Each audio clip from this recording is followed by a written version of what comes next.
Welcome to another episode of EntrepreNous. With me today is my co-host, Rawad. Hi, Rawad. Hi, Ashley. Hi, Mike.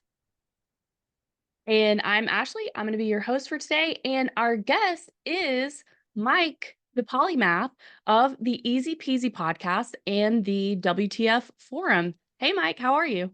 I'm doing just fine. Thank you for the invite. I'm excited to come on this brand new show. I listened to your episode with the Drizzle, learned a lot. First and foremost, I learned that he has a name. Aside from the drizzle, Yeah, I thought he was just born as the Drizzle. he would But have us no, believe that. it was a really fun episode. So yeah, super excited to follow that up. Awesome. Well, thank you so much for being here. And as you know, you familiarize yourself with a little bit, but we focus on entrepreneurship. And really, the podcast is a brainchild of Rawad, and he wants to highlight people's journeys being autonomous and creating the life that they want to live and bringing some truth to that and not the glamour of the YouTube videos that you see, like, oh, how to make 20K a month as an Yeah. entrepreneur. So he Well, really you wanted. you came to the Oh, right guy because there is absolutely zero frills going on with Easy Peasy. okay, well, great. So why don't we go ahead and get started with your story? So, you work for yourself. So just tell us an overview of your journey, of what it means to you to live life on your own terms. Okay. Well, it's a bit of a winding tale, so I hope you don't mind if I don't know, go back a ways, but when I was in high school, I was just a kid that like didn't have the first clue really what I wanted to be or do. But I got really interested in camping and backpacking and sort of outdoor stuff, right? And I ended up going to college sort of just because it was what was expected of me, and I didn't really second guess it at the time. I was lucky enough to have, parents that were going to pay for all my school, and I don't say that with any shame. I'm grateful for it. A lot of people have a lot of debt over their heads because they paid for school. In hindsight, part of me wonders if I wouldn't have been better off just getting after it. But the truth is, I didn't know quite yet what I wanted to get after. So I went to college, studied outdoor recreation, parks, and human ecology, which was kind of just a fancy new title for a parks and rec degree, right? But I was really glad that they kind of incorporated this human ecology aspect into it. And that ended up being kind of what I focused my attention on. I became very interested in how, human beings and human communities, cultures, nations, how they relate to the environment, how they impact the environment, how the environment impacts them. Um, came to, I guess, develop somewhat of like an understanding of, I guess, the foundational principles of interconnectedness and interdependence, which are just fancy ways of saying that, all living and non-living things in the ecosystem are intimately connected in infinitely complex ways. And not only are they connected, but they're interdependent, um, which is kind of a radical notion that like everything relies on everything else, right? So that kind of consumed me. I kind of dove into like the more philosophical and spiritual type of stuff, deep ecology, permaculture. I feel very grateful that I got the education I did in college. The whole woke thing was kind of simmering at the time, but it wasn't so in your face. So I actually did get a lot out of school. I ended up graduating early, got an internship with the national parks at a place called Capitol Reef in South Central Utah. Worked there doing historic orchard management. Like I said, I kind of got into the permaculture thing. So I really wanted to focus in on food systems, human food systems, sustainable food systems at that. So it was really cool. I got to work at this like 200+ year old orchard that was planted by Mormon pioneers.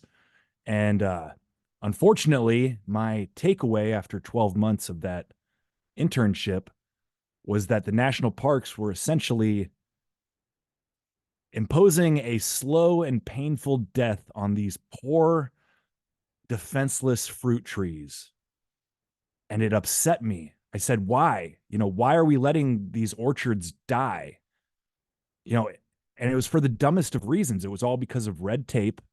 We had a quote unquote historic mandate to maintain the orchards in a traditional way, which would have been fine if we were allowed to graze cattle in the orchards the way the pioneers did, because that is your natural source of fertility. And sort of, instead of mowing the grass with a mechanical lawnmower, you let the cows graze it. I mean, golly gosh, who would have thunk it? And they shit, and that feeds the trees. I mean, wow, how crazy Right. is that? Yeah. It was really frustrating because I'm like, why don't we just bring the cattle back? And they're like, oh, no, no, no. This is a national park. We can't do that. I said, well, how are we supposed to maintain or like adhere to this historic mandate without one of the kind of keystone species of the system that was set up, you know, by these historic people? So it was very, it was one of these things where it's just like every day I'm putting my freaking face in my palm, just like, what the heck are we even doing here? So, all that said, I pretty well decided that the public sector was not for me. Uh, so I left that. I got a job on a really cool little organic farm and nursery, kind of closer to home, Southern Indiana. Worked there for a couple years. Lived off grid on site in a little cabin, which was pretty cool. That's where I raised my pup, and he loved it out there, just running around chasing possums and squirrels all day. And, you know, so we did that for a while, and then I decided to set out on my own. I decided to start what I call Easy Peasy Garden Solutions, where I basically build backyard veggie gardens, micro orchards, berry patches, herb gardens, stuff like that. And I sell kind of a membership, subscription type of service along with it to help people. I just, it became abundantly clear to me that tons of folks want to start a garden, either consciously or unconsciously. They're starting to understand they have very little control over their own food and the quality of it and what goes on to it and into it. And so people are starting to prioritize where their food comes from. And you can't get any better than 10 feet out your back door. But that is kind of just the beginning of what I see Easy Peasy Garden Solutions being. Maybe we get into that a little bit later, the big vision of Yes. it. But then, COVID hits. It really threw a monkey wrench into my very young, 2-year-old business at that point. I started to have a hard time getting the supplies I needed, and it became exceedingly difficult to do the simple stuff. And so I got even more radicalized than I already was. And I started the podcast as a result. So yeah, it's Easy Peasy Podcast. I'm kind of sticking to that brand. If you go out there looking for it, it's one word, EASYPEASY, and just look for the P pod. It's a pun. Yes. If you don't get it, it's a pun. Easy peas, you know, Yeah. Yeah. P pod. So Yeah. there you go. I'm And not we're I'm not and the funniest guy, but I try. I really try. yeah, yeah, you're good. You're funny. And we are gonna have that in our show notes as well, because Cool.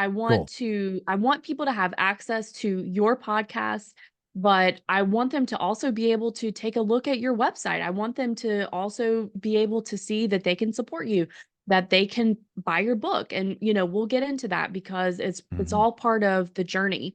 But I think that that's a really good introduction so far of like your journey of really how you got to that point. So what I wanted to do was check in with Rawad and see if he had any questions for you at this point, and you know, just check in there and then we'll move on. Rawad, do you have anything? I'm good for now. I'll leave the Okay. question for later. I just so you can probably remind me later. You mentioned that when COVID hit, there was a supply issue. I want to talk to you later about how are you planning to shield yourself from such things in the future? I mean, I could answer that fairly briefly. Okay, please go It's ahead. difficult because I'm still a very small organization. I have very limited space, but my goal is to upgrade my facilities and have a little bit more sort of workshop storage space to where I could order a truckload of lumber. You know, I build a lot of raised bed gardens. That's kind of my main product. So I go through a lot of cedar boards. And that was my main struggle was getting the lumber I needed. There were severe lumber shortages for, I mean, for a year and a half. You could not find good lumber. So yeah, one thing would be basically ordering in bulk and having a inventory to pull from.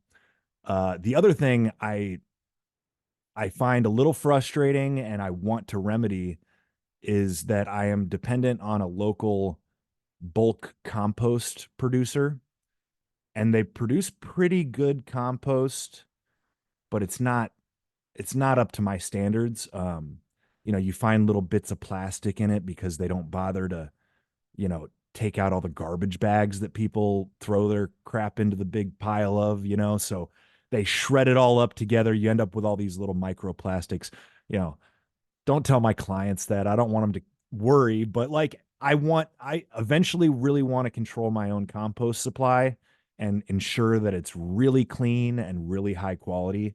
But that's a big process and requires some pretty significant equipment. And so before that can happen, what I'm trying to accomplish right now is to lock in a couple of investors to help me get that ball rolling because you know, I've been bootstrapping this thing for 5 years and I'm still broke. So, you know, it's like it's tough out there for a solo entrepreneur. You know, something I've heard people refer to in the past when it comes to entrepreneurship is how much it helps just to have at least one other partner. Um, so you can kind of divide and conquer and, you know, divide the responsibilities up a little bit and have accountability for one another. When it's just you doing everything, not only is it difficult, but it's exhausting and overwhelming. And, you know, that was something I heard you guys talking about with Drizzle was this overwhelm, right?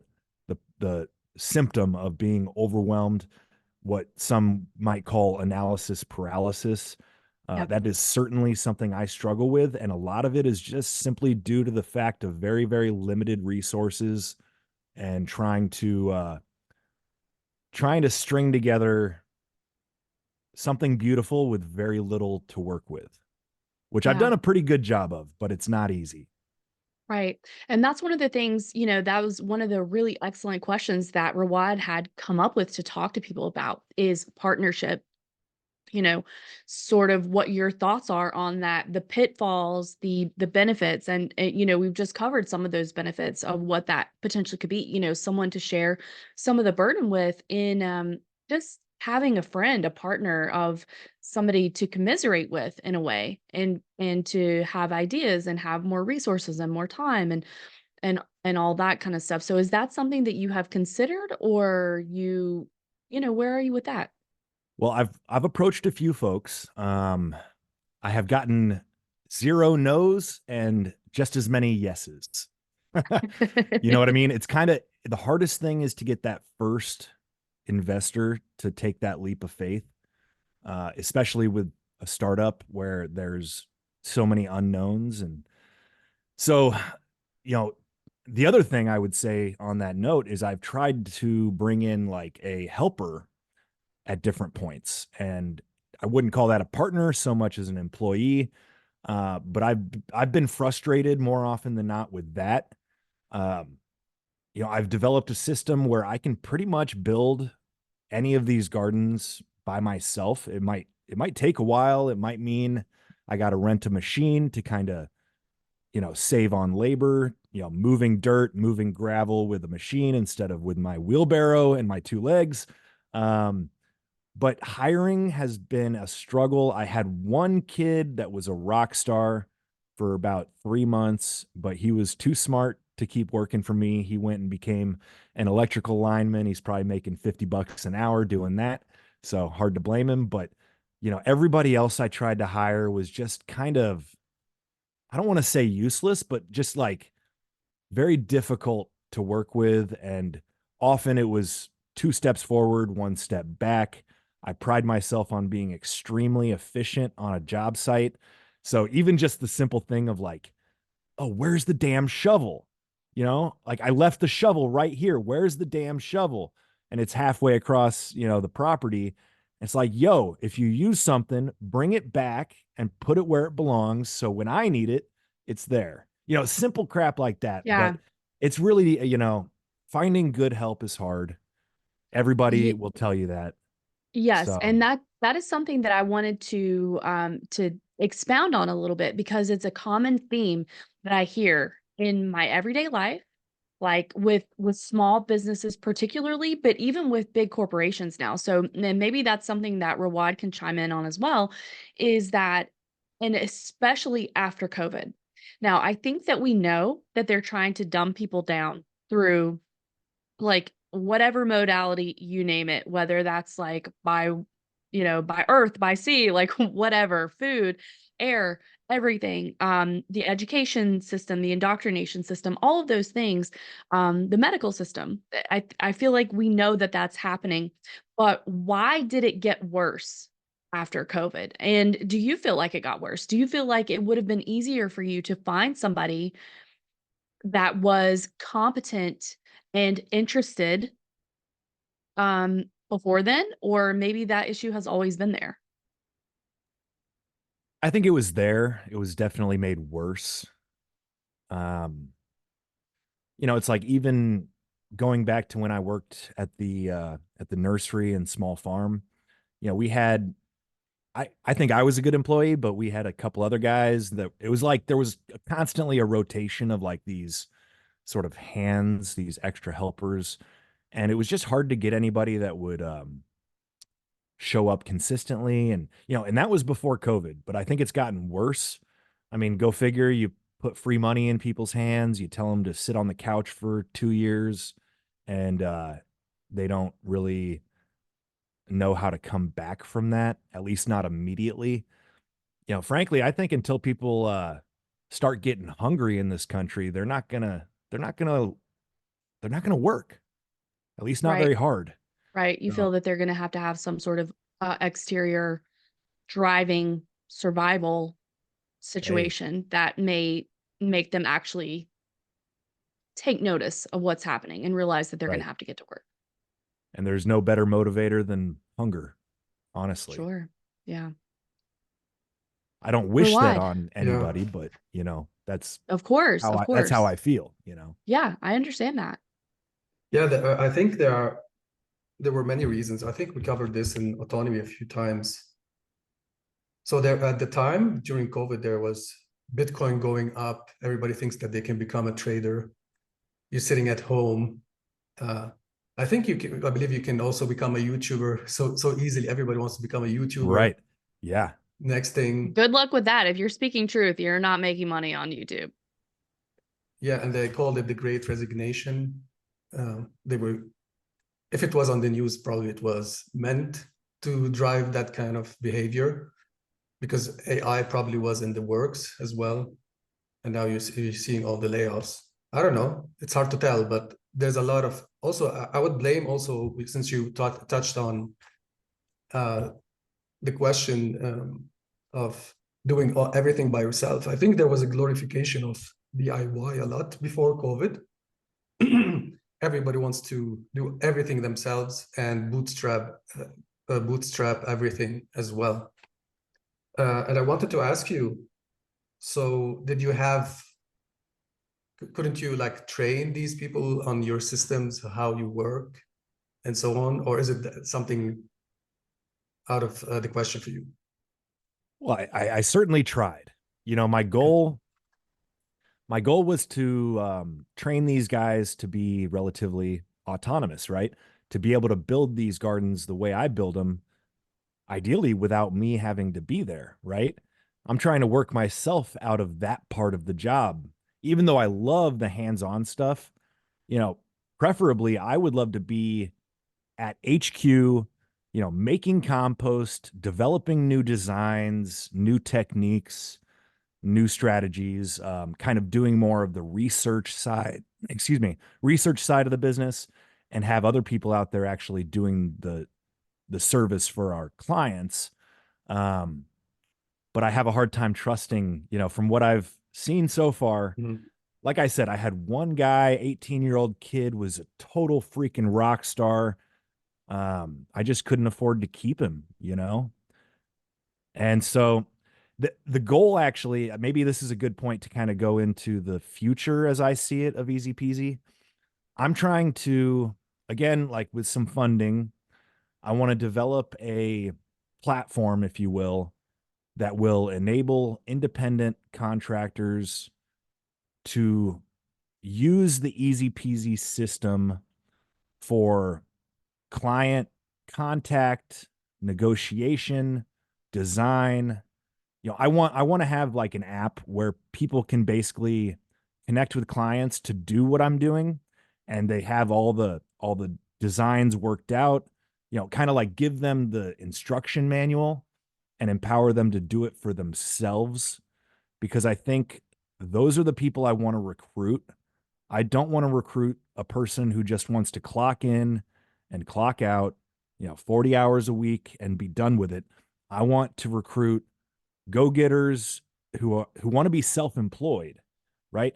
Like ideally I would want the employee base of Easy Peasy to be limited to a handful of, you know, techie people. Like I want to sell this platform that people can then turn around and use.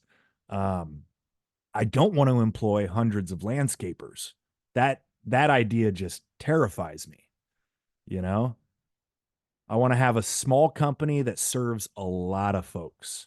So I think software is the way to go, and to lead the way, sort of pioneer this process of, you know, starting out as a guy with a pickup truck and, you know, a couple grand worth of tools. And here's the process to go from that to owning your own nursery slash compost facility. And then from there, maybe expanding to like a full blown garden center, like retail store. And, you know, I almost want to lay out this roadmap. You know, I think the ultimate, you know, top tier business model that could be achieved step by step through Easy Peasy would be to establish this functional local business, you know, and then channel that money into a event space type. You know, my goal is to build the nursery and then build like a campground slash festival slash gathering space. And I see it all as being mutually beneficial, right? As being intimately interconnected. If, Circling you know, back to human ecology. exactly. Yeah. And so, you know, you start by providing the service, you move into providing the goods, and then you go almost exclusively towards providing experiences and culture and community. That to me is the logical progression. It's just a very it's a tall order to go from a guy with a pickup truck to owning a large, you know, space. So I'm working on it, you know. But that's my long-term goal. Like I said, I think a good piece of software is what I really want to develop. And have you built anything around that? I'm not a computer savvy type of guy. Like that's the type of thing I would Mhm. simply have to outsource. I suppose I could tinker with AI. You know, supposedly you can get AI to write code and, you know, produce like some sort of functional software, you know, platform app, whatever you want to call it. But it seems a bit iffy to me. I'd rather have somebody that knows what they're doing kind of lead the charge on that than for me to waste my time trying to, you know, band-aid and duct tape something together.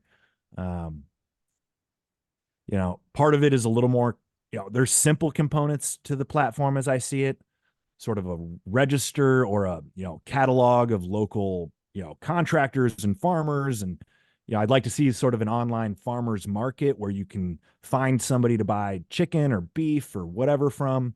But the more complicated thing would be, as I kind of alluded to, this like design software where a client could kind of sketch out a garden, you know, submit it to contractors to expand on and bid on, you know, hoping to get these jobs. Um, and that would be the complicated part. You know, I think it would be super cool to basically be able to like design or select from a you know, pre-designed list and hold your phone up in the backyard and using that augmented reality type of idea, be able to, you know, superimpose your dream garden into the landscape of your property and, you know, snap that picture and send that out and have contractors then compete for the job. Um, I don't know. It's a big idea, but I want something akin to Uber for gardening, and I want it to be user friendly and relatively simple, but also allow for that customized kind of design aspect. So that's the part I'm like, I need some whiz, you know, some genius coder to help me figure this stuff out.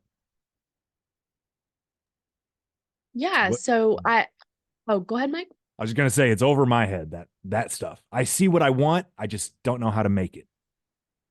Yeah, well, I like the fact that you have ideas though, and I think the creativity aspect of it, because we've heard you talk about so many different things of what you would like to create, what you would like to accomplish, and I feel like that's very beautiful because no matter what the indoctrination system may do to a lot of people, it has not stomped out your creativity and your desire to like your adventurous spirit to try new things and create new things and build new things. And you have this vision. And you and I have talked about this before that you very much are a go your own way kind of person. And you're very convicted in what you feel like is right for you. And I think that ties in really nicely with the idea of being an entrepreneur. But back to what we talked about at the beginning, being an entrepreneur is not always easy. And it doesn't mean that you're online on YouTube as an influencer making 20 grand a month or more or whatever.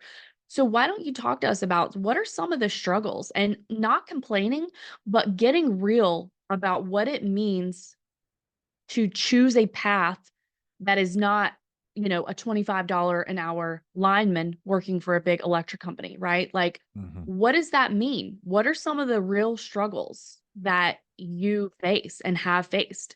And that can be from the day to day, from the finances, from dealing with disapproving friends and family, or Mm. anything and all of the above. Yeah, okay, where to begin? Yeah, I've had some naysayers, I'll put it that way. And you can't let them talk you out of it. You know, it's like with the risk of sounding spiritual or religious here, you know, I have felt in my gut for a long time that I am walking the path that God laid out for me, that this was what I was put on this earth to do, and I'll be damned if you can talk me out of it. If you can talk me out of it, I shouldn't have ever started, okay? You know, that like my mind was made up the moment I had the idea. You know, when I was living out there off grid in this tiny little cabin, uh, there was a really, really cold night, you know, midwinter. I basically had to wake up and feed the wood stove to keep from, you know, freezing to death. You know, me and my dog are cuddled up under the covers, having to get out every so often and throw a couple logs in. So I was having this night, and I often do, you know, like I mentioned last night, I didn't sleep much. You know, occasionally I get insomniatic. Maybe once every couple weeks or something. I'm just not tired. And sometimes my best ideas come to me when I'm just awake in the middle of the night, no television, no nothing. I'm, almost like dreaming but conscious kind of thing. And this one night in the cabin, I just had this flash of the logo, the little pea pod, and I saw underneath it easy peasy, and it made perfect fucking sense instantly. I'm like, how do I make gardening easy for folks? That's it. That's all I want to do. And ever since then, I've been kind of myopic about it. Like I said, try to talk me out of it if you want to, but I'm not going to listen. I've actually gotten a little shitty with my mom a couple times because, God bless her heart, she just wants to see me secure and comfortable and safe, but I'm not interested in those things, you Right. know? And succeed, right? Right. Whatever Which is our success means. Yeah. exactly. That was going to be our next Yeah. question, and that was uh to credit Rawad as well. That's what he wants people to talk about. Mm. But we'll get to that. I want to finish talking about your challenges, Yeah. and Yeah. then we'll talk about So what is your definition. another thought I had that I think illustrates maybe one of my biggest challenges is I just saw this the other day and I think it rings true. I saw this on online, Twitter, Instagram, whatever, but it was a meme. It said, if you work with your hands, you're a laborer. If you work with your hands and your mind, you're a craftsman. And if you work with your hands, your mind, and your heart, you're an artist. And I growing up, I didn't ever think of myself as artistic. Even though I was pretty fucking good at photography and ceramics and some of the more tactile type of art forms, I couldn't draw, you know, but I could write and I could sing. I mean, but like in my mind, I was not an artist by any means. And it's taken me a long time to kind of consider myself an artist. I mean, writing a book helped. We'll get to that. But there's been this kind of conflict in my soul or in my mind where am I an artist or a businessman? And can you be both? And I find the business stuff tiresome, kind of boring. I hate email. I hate logistics. I hate paying bills, like I wish I had a secretary to take care of all that bullshit, scheduling meetings. Like I'm like, oh my God, shoot me. Sometimes I feel dyslexic because I just like I look at the calendar and it looks like a big clusterfuck, pardon my French. But like I get really jazzed up about the actual creative process. So that's a challenge. Like I I took 3 weeks off of working to write my novel because I had to in my soul. I had to get it on the page and business suffered because you take 3 weeks off and you don't work, you know, that's not doing anything for your bottom line. I'll say that much. Sure.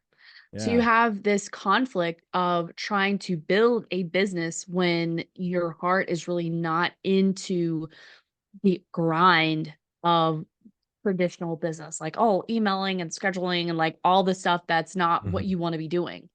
And as you Yeah. said, like the creative aspect of it, the learning and researching aspect of it, and the doing aspect of it is more important to you Mhm. and more what you are interested in.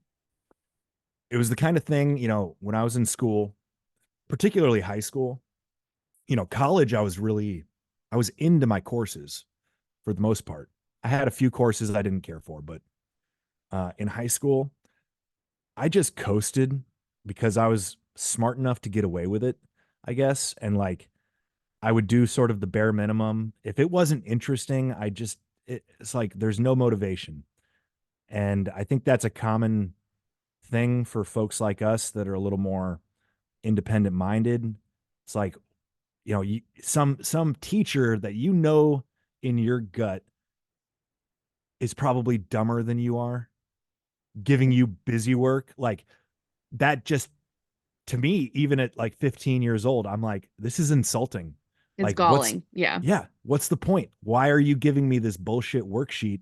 You are literally not doing your job. You are not teaching, like, fuck you. So I I always had that kind of like instinctual, like, um anti-authoritarian bent. Yep. If I'm not into it, I don't want to do it. That's as Yeah. simple as it gets. Yeah. So those are some really interesting points on challenges. I wanted to ask Rawad if he has any questions in regards to challenges for being an entrepreneur. And I know he has them. He has his own journey. But do you have anything? No, I don't have any question, but it's interesting what you said about working with if you work with your hands, your heart and mind. So the nous in EntrepreNous is about the heart and the mind. But I believe that the work the hands would symbolize in this instance, although with the heart and mind, probably you can tell good stories, which it is something that apparently that you can do well.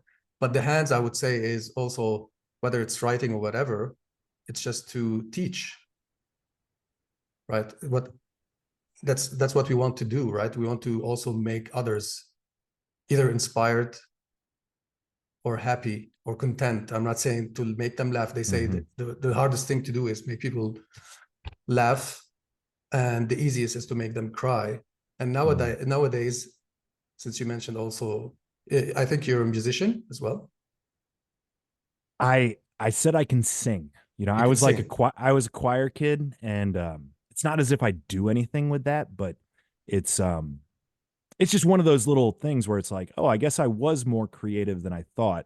Mm-hmm. Me and my buddies back in the day used to try to write music and play in a band. We weren't any good, but it was the kind of thing, like, it didn't matter that we sucked because we all enjoyed it. Again, like, the intrinsic motivation behind making music. Um, so I'm all about the intrinsic motivation. I have a hard time doing a job where I don't feel like there's any real value being produced for anybody. Um, so, like, unfortunately, but also fortunately, I can't quite afford to not work in the winter months, right? When gardening season is dead. So I've done a few different jobs over the last handful of years during the winter, but I've kind of settled in at this Harley Davidson speed shop slash machine shop, where even though the tasks I'm given are pretty, like, repetitive and sort of boring, like, I get to hang out around really cool motorcycles, and I know that what I'm doing is contributing to building really cool stuff, and I like the guys that work there and stuff. So, like, I'd rather work a job that is kind of boring but for a good reason than something more, like, I guess, stimulating, but, like, what's the point, if that makes sense? It I don't know. does. Yeah. Does that answer your question? I feel like I kind of lost track of your question. You did.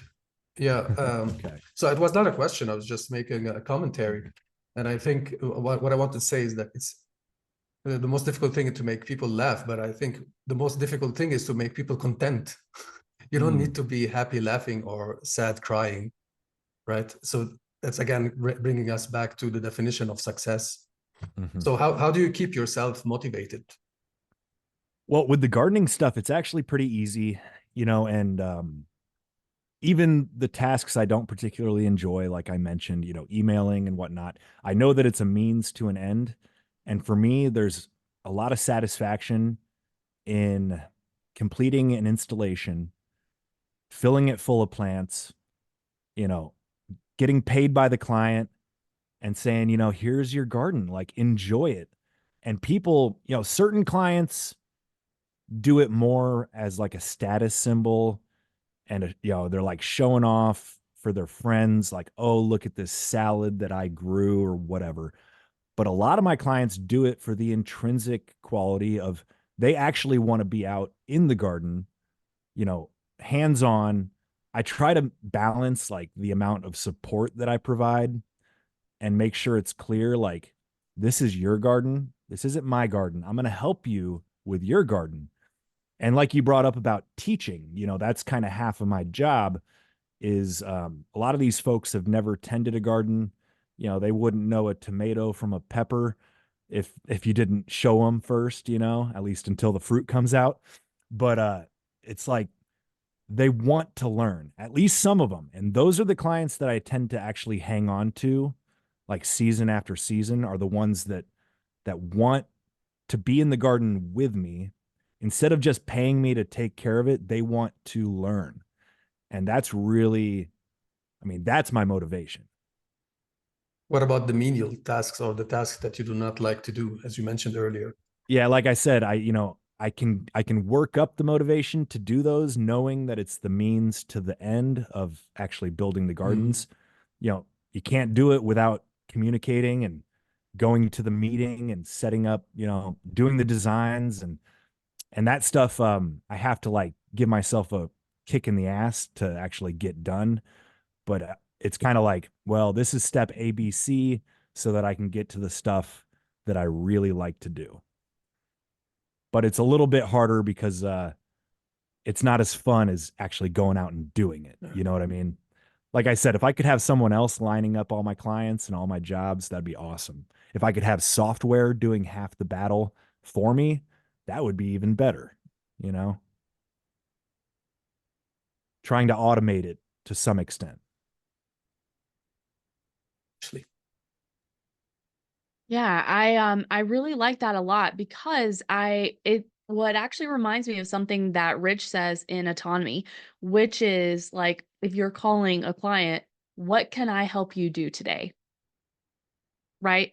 So I really like that you have that perspective as well. Like I'm not your babysitter. I'm not your hired hand, I'm here because I want you to be invested in your education and growing your own food and managing your own garden. And obviously, I don't even need to say how important that is because back in the day, and particularly like for me, coming from Appalachia, people knew how to do things, right? They knew how to have a garden. They knew how to preserve potatoes in like underneath your house with some hay and some lime.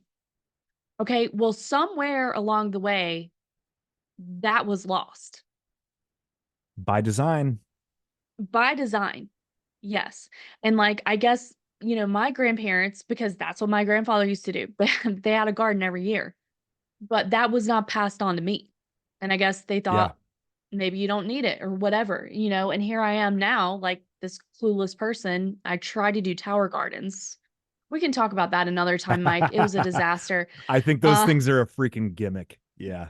yeah, Sorry, but that's my feeling on nightmare. it. Oh, Yeah. Yeah. don't apologize. It was a huge pain in my ass. But Well, hey, anyway, plants like contact with the earth, so if we're going to try to outsmart that fundamental truth, it's kind of like I've got a client who he was really interested in. They've got these like shipping container grow ups, and it's like $150,000 piece of equipment with all these fancy lights and whatever, and it's made to grow nothing but like lettuce, right? And I looked at him. He was like, maybe we should buy one and we could like make a thing of it.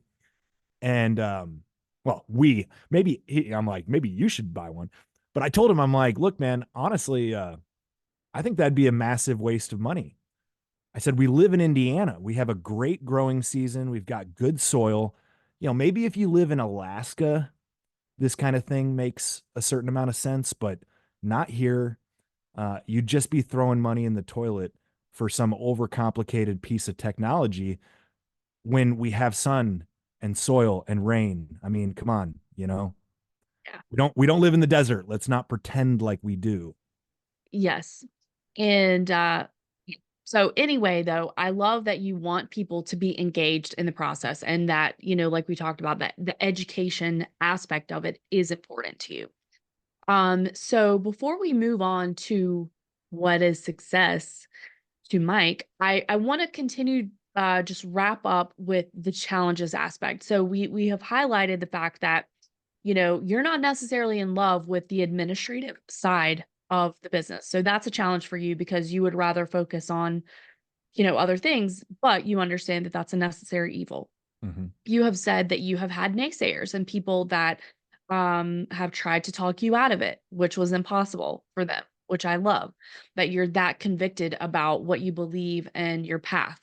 So, what else? What about the financial challenges of trying to do everything on your own and trying to sell a product and a service that a lot of people don't get? It's so important and they will get it, but right now, people are still comfortable enough. It kind of goes to what we were talking about earlier, right?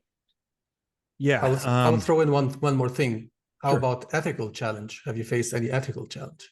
Hmm. Things that you think it could help you to have whatever you want happen, but it was questionable for you. I think I can wrap those two things into one because it's probably been one of my biggest challenges. I perpetually undercharge. I do not value my services as much as I ought to. And I think that's because I try to be a very ethical person, and I would hate to feel as though I was overcharging. So I tend to default the other way, which does not do the business any favors, right? You got to turn a profit. There's nothing unethical about that. But at the same time, I always in the back of my mind, I'm like, oh man, like this is looking expensive. I don't want to have to charge this much. And I try to provide a lot of value for the customer's dollar. But at the same time, you have to have a little bit of that shrewdness to know that if you don't charge enough, your company's never going to grow. You're never going to be sustainable. So that's been a really hard thing for me. A lot of my clients probably wouldn't bat an eyelash if I raised my prices 20%, but I hesitate to do it. I don't want to become so inaccessible for like the middle class, if you will, what little middle class is left. A lot of my clients are kind of upper middle class or upper class, whatever. And even still, even like the clients that live in a freaking 20,000 square foot mansion, I still undercharge for my services, which is just dumb. Um, but yeah, I think sometimes I'm almost overly ethical in that way. In terms of like day-to-day operations, I feel really good about like where I source my material for the most part. My plants are all organically raised from the nursery that I used to work for. They're kind of my partner nursery for now till I can get my own going. But like I said, I mean, I have a slight reservation about the compost I use because it's just not as clean as I would like.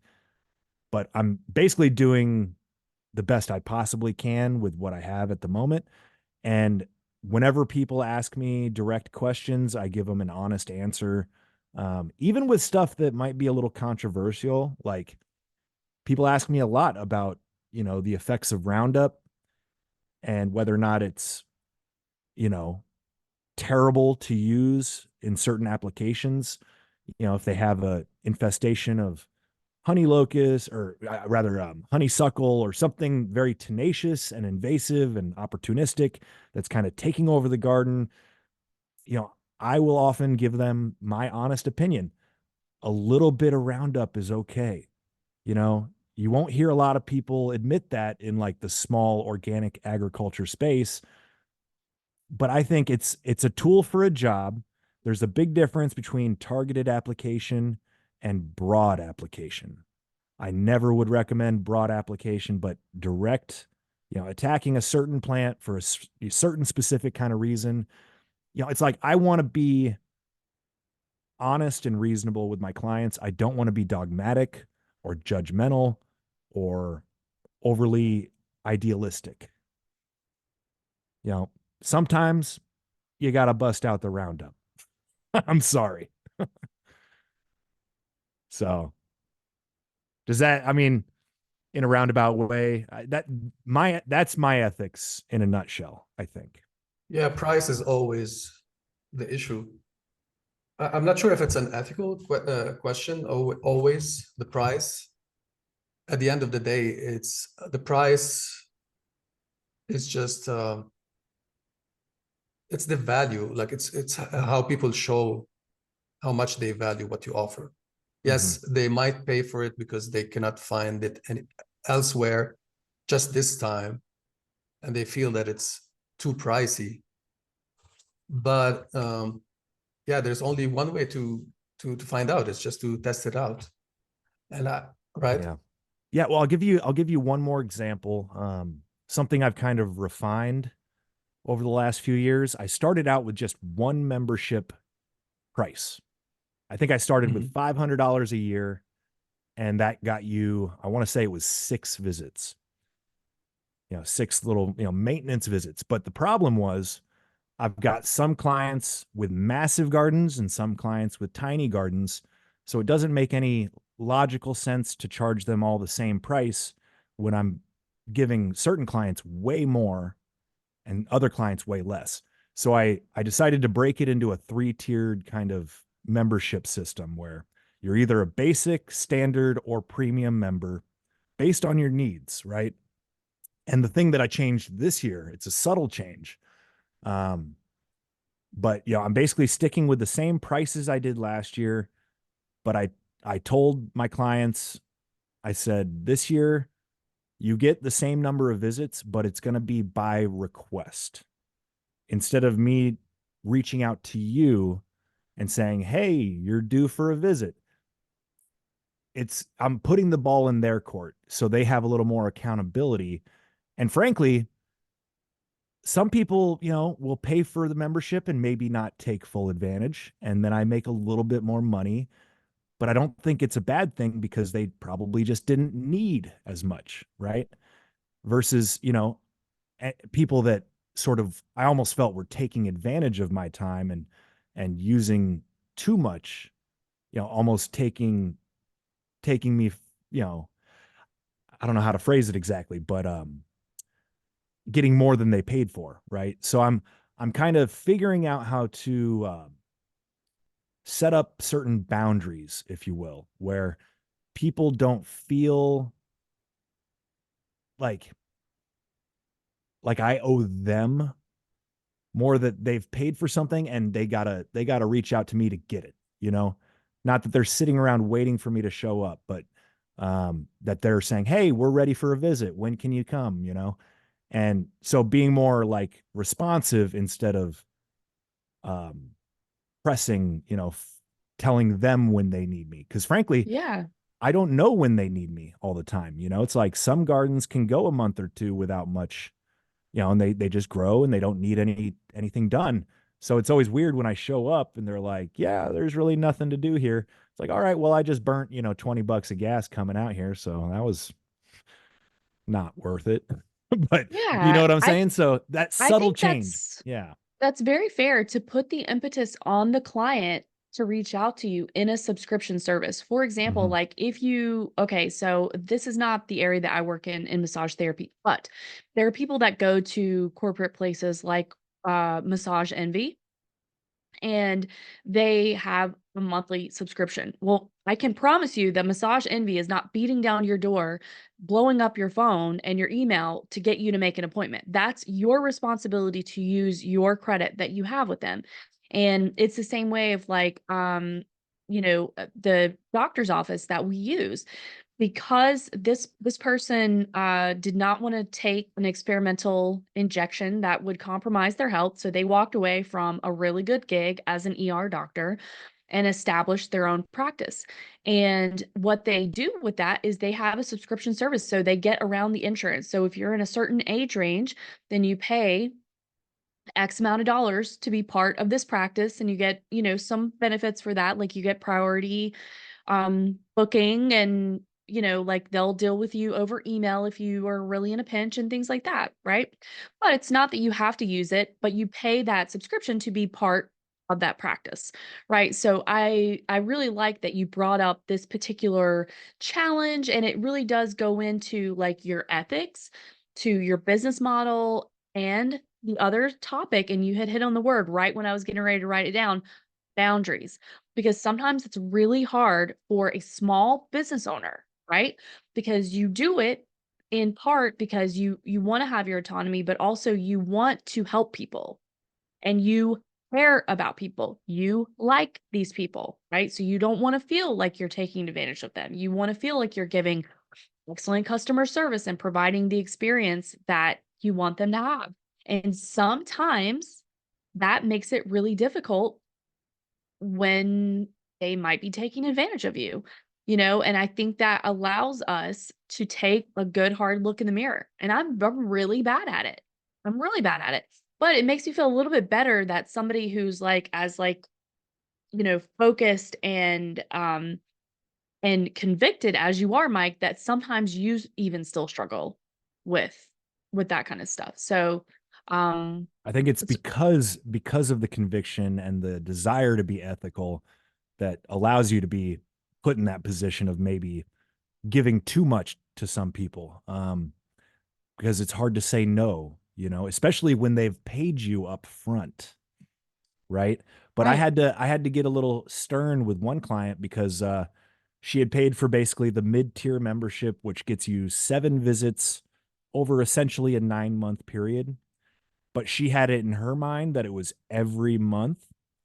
And so I had to tell her, she's like, "Hey, where are you? I haven't seen you yet this month." And I go, "Well, you've already used 6 of your 7 visits for the season. And typically the last visit is the cleanup.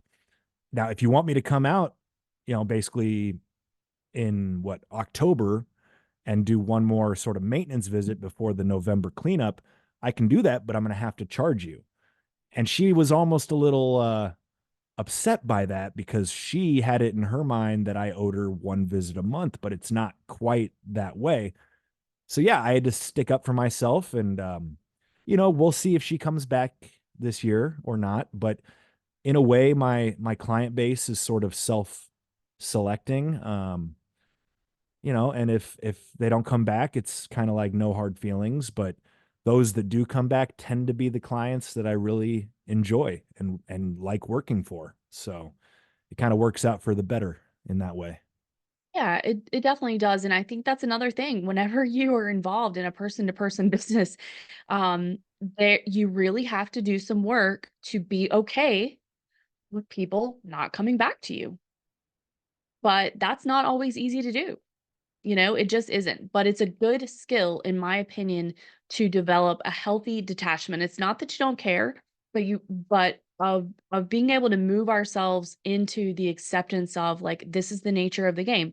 We don't always know why they're not coming back. Whether that's like were they dissatisfied? Was there a convenience issue? Did they want to be more catered to? Whatever that may be. We don't always know. So that is a challenge I think that we have to be okay with. You must be okay with that because otherwise it'll drive you insane, if you let it. I think So, it's toughened me up a little bit because I was always a people pleaser, and so I hate to think anybody's not totally satisfied, but you just can't make some people happy no matter how hard you try. In fact, I had one client who proved to be such a pain in the ass in the first like month of the season that I was like, "You know what? I'm sorry, but this just isn't going to work out." There's a clause in my contract that says I can terminate your membership at any time without a refund. But I refunded the man. And basically I did that to avoid a negative, review on whatever, Yellow Pages or whatever the heck, Angie's List, whatever it is. yeah. But yeah, it's like I didn't like giving that guy his money back because he was the asshole.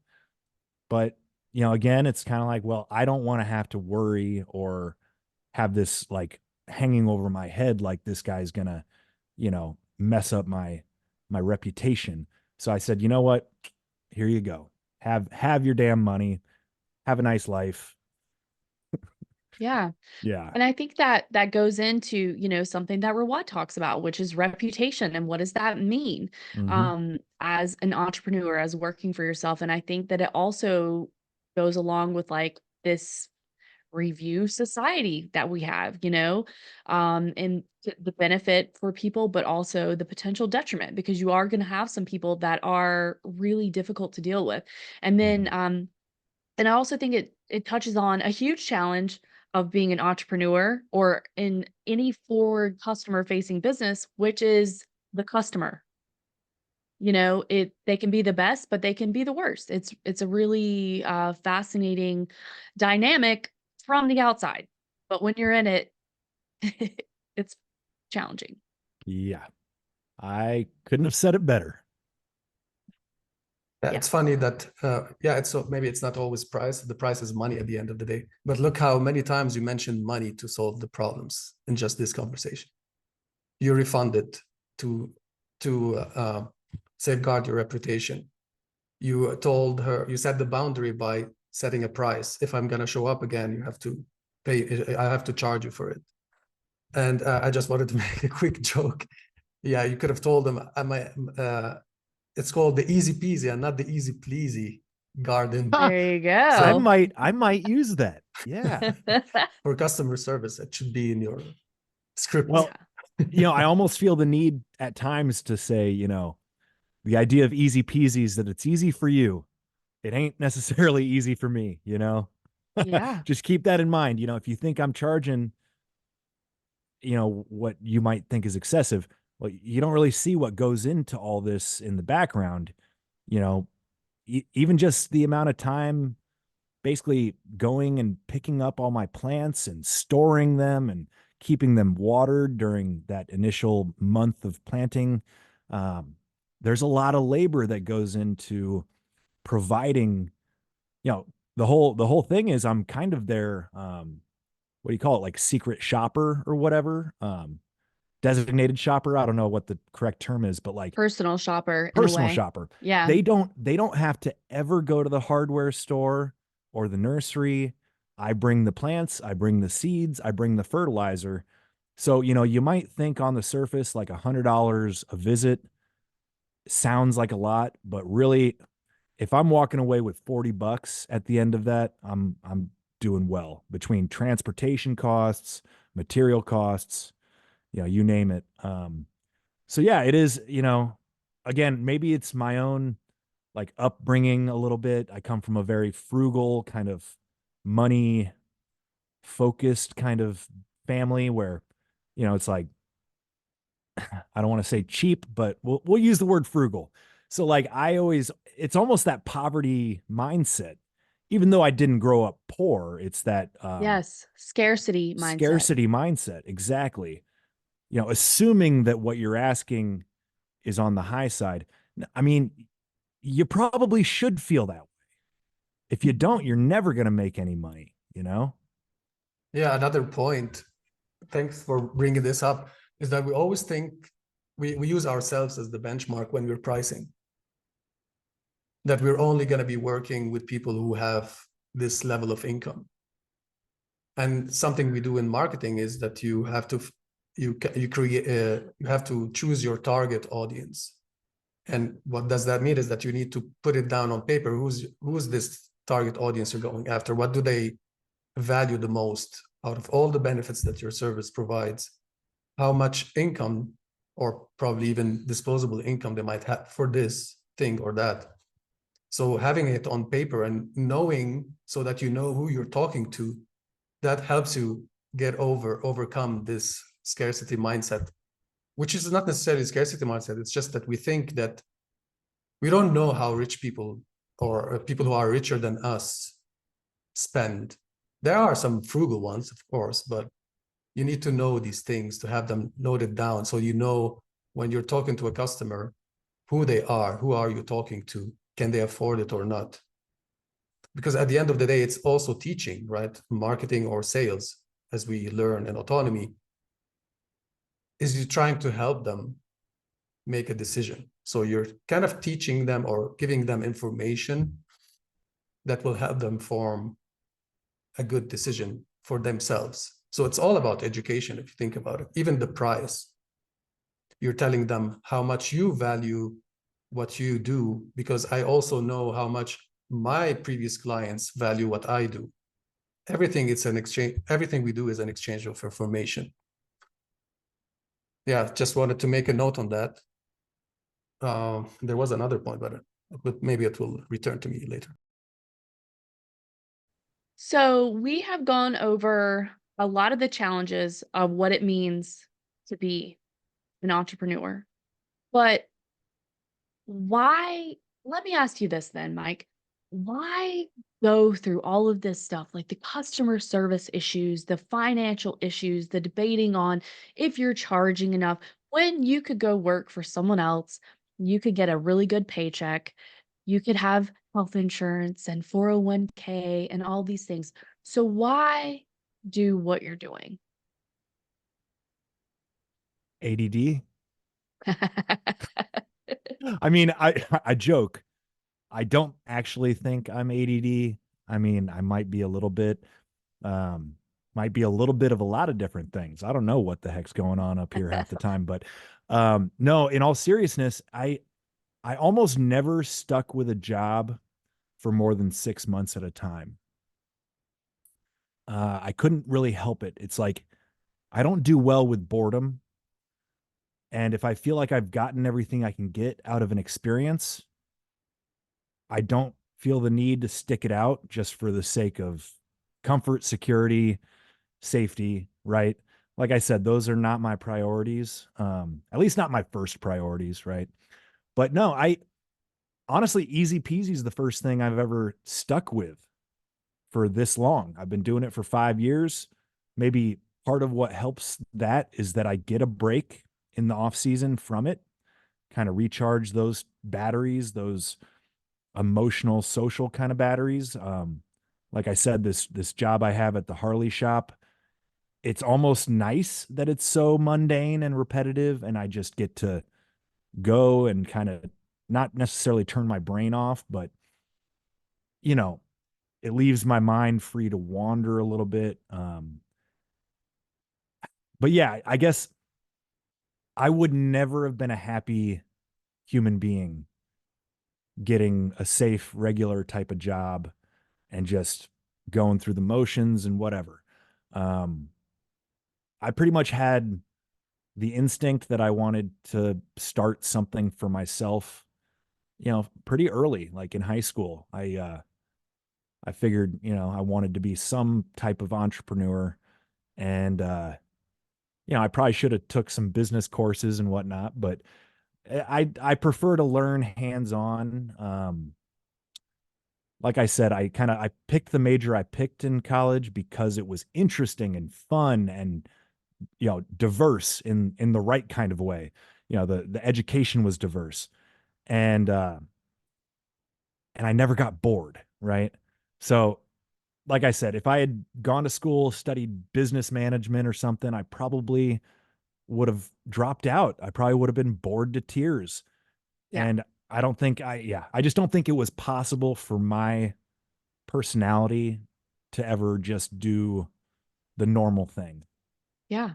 Yeah, I think that's a very good answer. And I would also say, just my 2 cents, I did have the business degree, and I don't think that they teach you what you need to know anyway. Hmm. And the founder of Autonomy, Richard Grove, didn't feel like he learned anything from his business degree. Everything was basically when he had his own small business for the summer. That's when he feels like he really learned how to run a business and to be in the business world and about customer satisfaction and all these things, right? So, Hmm. yeah, I don't think a business degree would have given you what you needed or the business courses from a traditional educational perspective. And I certainly Yeah. understand that, is that's something that I deal with. And even though I do work for myself, but the boredom aspect is a real problem. Like, I need to be engaged in different ways. So I'm evaluating that for myself. Um, okay, so before we move on to some of the other stuff that you work on, why don't I kick it back over to Rawad? Rawad, do you have anything else on the subject of challenges, boundaries, finances? Oh, here's something. Definition of success. What does that mean to you, Mike? Um, I I suppose for now it's being able to keep doing it. That sounds like kind of a soft answer, but ideally, like I said, success would mean kind of progressing down this series of steps that I foresee. But I don't know. It's to me, success is just being able to wake up and do what I want to do and feel good about it at the end of the day. And frankly, if I never get rich doing this stuff, as long as I can stay healthy and active and satisfied, maybe I'm shooting a little low there, but I tend to believe that like we're put on this earth to enjoy our lives and to love and to do good works. And I don't need a whole lot else to feel okay, Yeah, I love that. A What, little more anything money else? wouldn't hurt, but Right.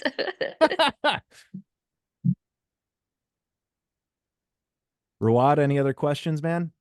No, we got a question from Jerry. He wanted to know, did you learn anything from getting a business degree? Did it help you in any way? Oh, no, you didn't get a business degree. You didn't go even I take did not. any. Yeah. You did not. Yeah.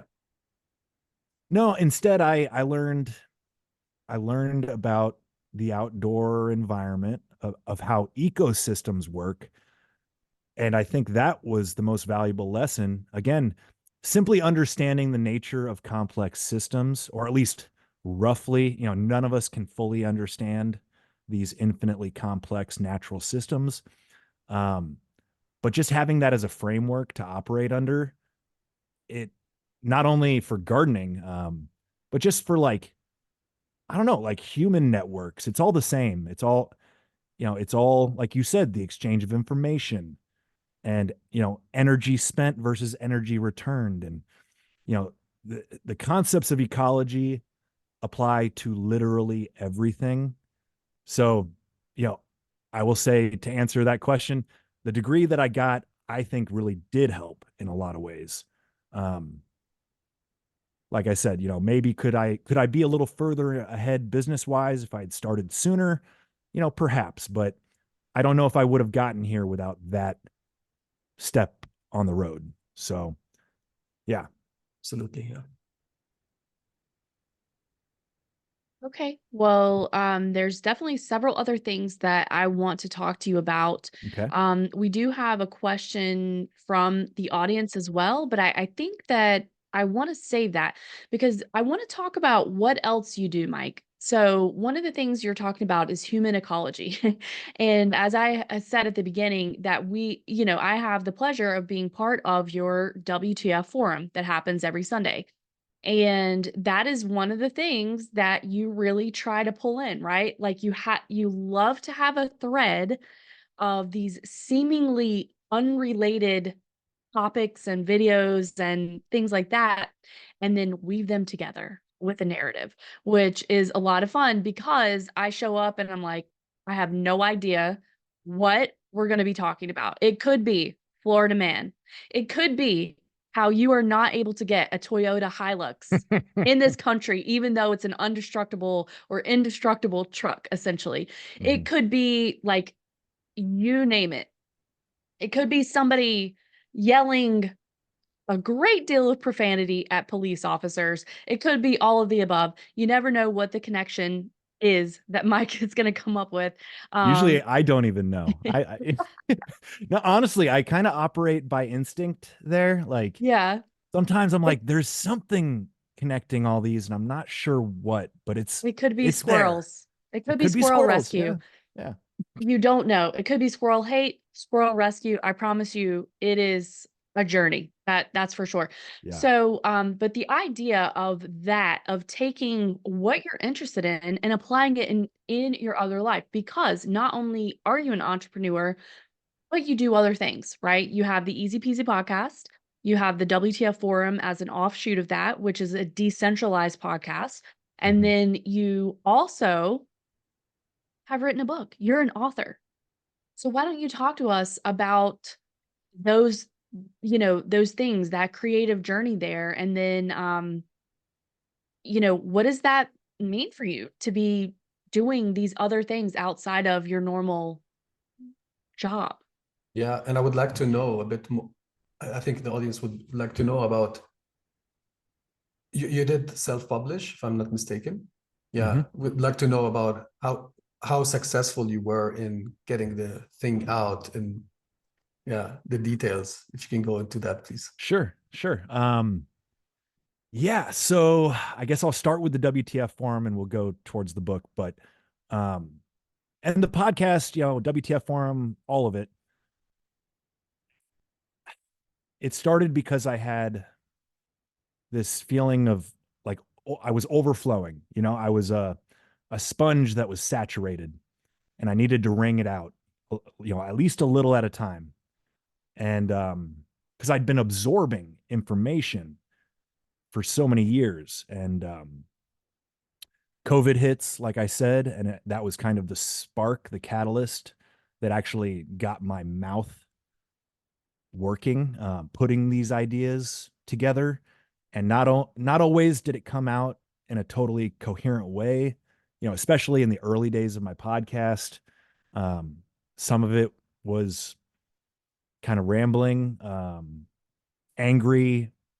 I'm sure we can all relate. COVID gave us plenty of reasons to get mad. But as my temperatures come down, I've been able to string together more coherent kind of ways of expressing these complex thoughts that occur to me, or drawing complex connections between things, what have you.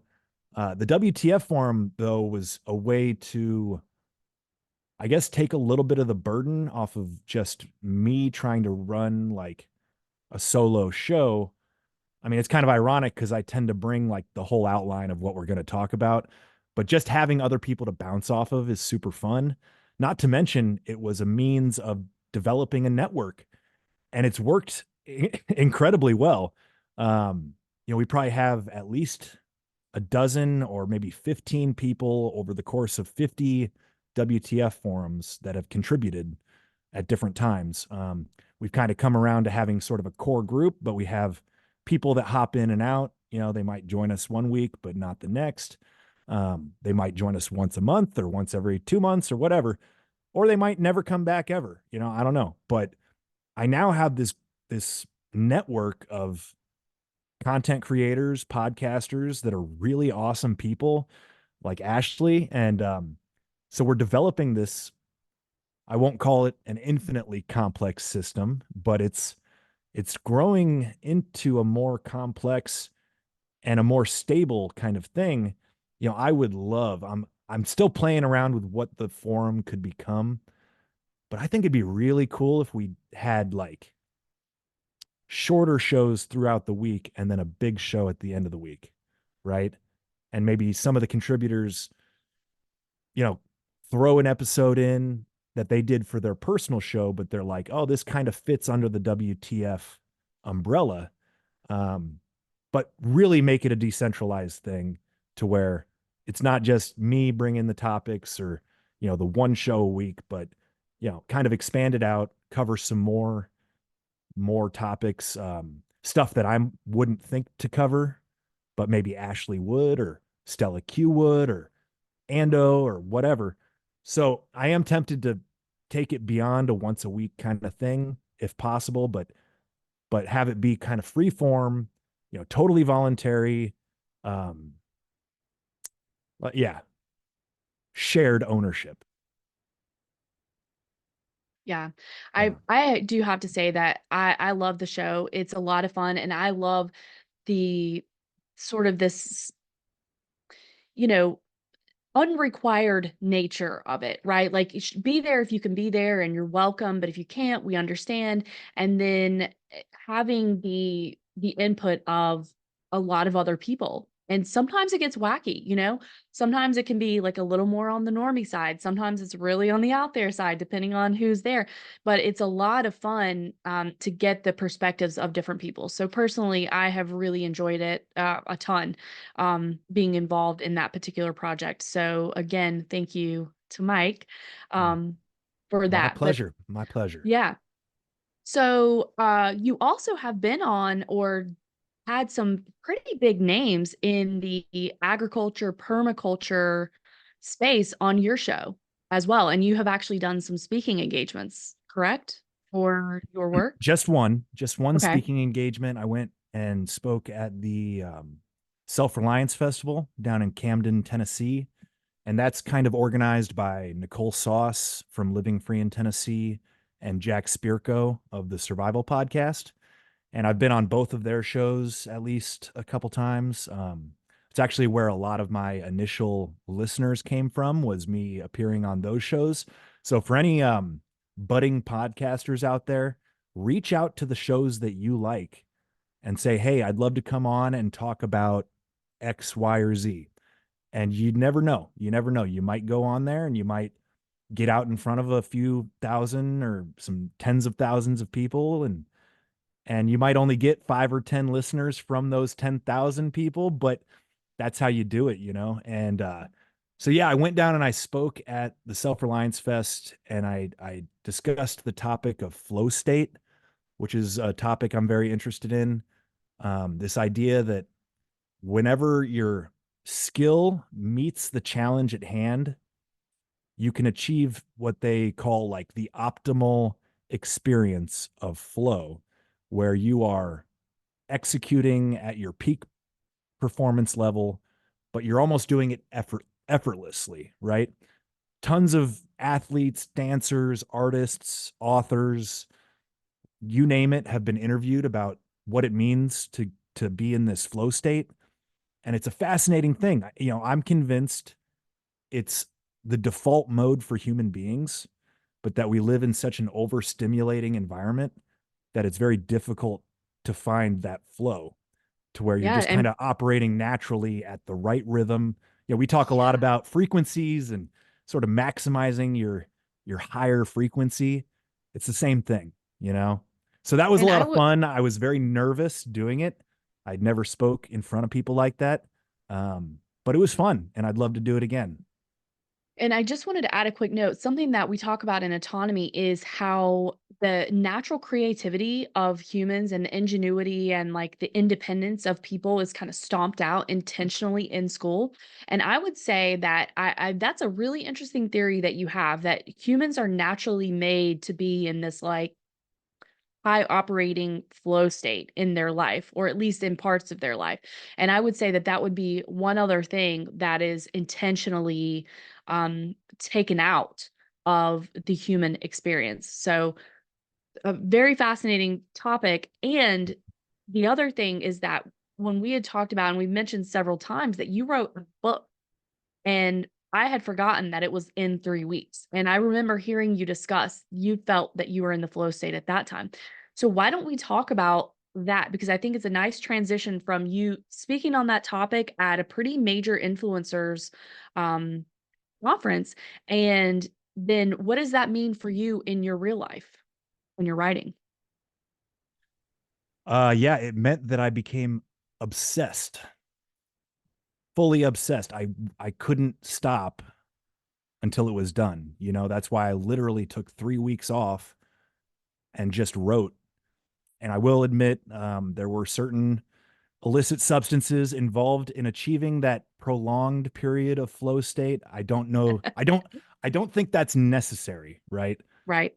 But it's a bit of a shortcut, at least for writing. You know, I was able to basically sit down with a 6-pack and a couple of joints every afternoon, evening, and, you know, maybe more than a 6-pack. I don't know, you know, it depended on the night. But there were nights I'd stay up writing till 4 or 5 in the morning, and I wouldn't even realize it. You know, it was like until my eyeballs started to burn from looking at the computer too long, because the story just wanted to tell itself. And something you kind of hit on briefly there, Ashley, is this idea of like inspiration, right? And a lot of people kind of have this theory that inspiration comes from somewhere else, you know? It's not inside of us, it's external. And if you can attune yourself to that flow state frequency, you're way more likely to find inspiration. And so yeah, the story of the book, roughly speaking, it's based on me, like it's based on my personal life experiences, but it's very fictionalized, and it bounces back and forth between the past and the future, essentially. So it's called Hayduke 2029. The bulk of the plot takes place in the year 2029, and it's a post global blackout world where everything's gone dark. A large portion of the population has died as a result, and it's kind of the I don't even cover that, like the great blackout, as I call it, or the troubled months. I kind of skipped over all of that gory brutality and went to the rebuilding process, and this sort of world where there's still government authorities, but they're broken apart, and there's a whole lot of no man's kind of land, and it's just a story of a lonely podcaster trying to do some good work. He's trying to put out a podcast in a world without a functional internet, which I found to be kind of a fun premise.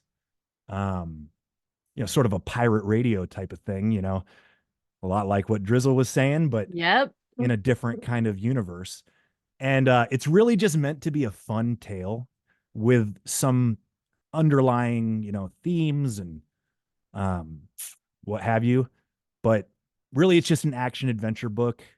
I grew up reading like Clive Cussler and the Chronicles of Narnia and Lord of the Rings, and I like those big world type of stories, but where you're focused on a handful of characters.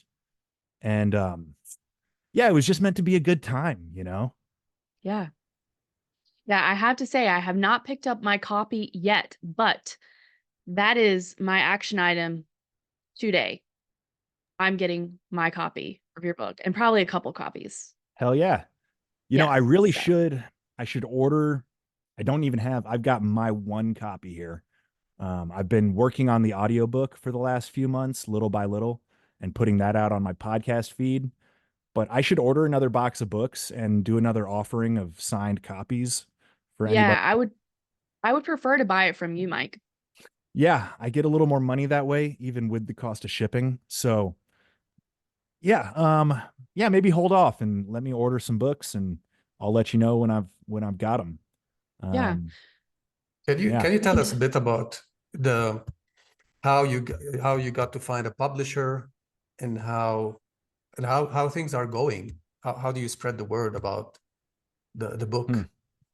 Well, I'm really bad at self-promotion, so I think maybe I've sold like 60 or 80 copies total in the last 2 years, I guess, since I wrote it, year and a half, whatever. Um, so it's not like it's been a big commercial success. Really, if I was smart, I'd be mailing copies to publishers and saying, "Hey, if Oh you think this yeah. is any good, give me a deal for the next one I can write." Because that would just be incredible. I would love to make some money as an author and channel that back into my business, right? As a way of kind of breaking through this seemingly, impossible hurdle of like, I've been broke forever, right? Since I've started this thing. I started it with $5,000 in my bank account, and I've really barely seen any more than that in the bank account at any given time. But I guess point being, it's not easy to break through in the self-publishing game, because there's so many folks doing it, but it's still worth doing, I think, especially if you're building an audience elsewhere, and that can be like a supplemental source of income. It's like if you're going to build a podcast, you might as well have something to sell your listeners on the side. Unlike Drizzle, I don't have any t-shirts, at least not yet. So instead, I push the book, and I've gotten some good feedback from people who have read it and are very encouraging, saying, "Hey, man, I will buy the next one immediately. Like, just fucking write it." And I'm like, I want to, but it takes a lot of energy. But I self-published through Amazon, which is an incredibly simple process. It's not like I like supporting the Leviathan brought to us by Jeff Bezos, but it is the simplest way to get your digital book in a physical form without jumping through a million hoops. So that was the long and short of it. It would be really cool to work with a publisher on the next one, but like I said, there's a lot of aspiring authors out there, so to stand out, I guess that's the hard thing. But I don't know. It's been encouraging, like I said, that people who have actually sat down and read the thing seem to really like it. So I guess that's that's better than the alternative. How much does Amazon take from each sale? Basically, if I order a box of books to sell directly, I get them for $5 a copy. If they sell through Amazon, they cost $20 to the consumer. Amazon takes 15 and I get 5. So it's kind of the inverse, right? Wow. If they sell it, they get 3/4. If I sell it, I get 3/4, Wow. which I is had probably no not, idea. yeah, I don't know if that's probably not a great deal, right? But I don't know if it would be all that much better through a publisher. Like maybe you get 40% of every copy sold, but even that I think is probably a stretch. I mean, royalties on books, it's like you don't really get a whole lot.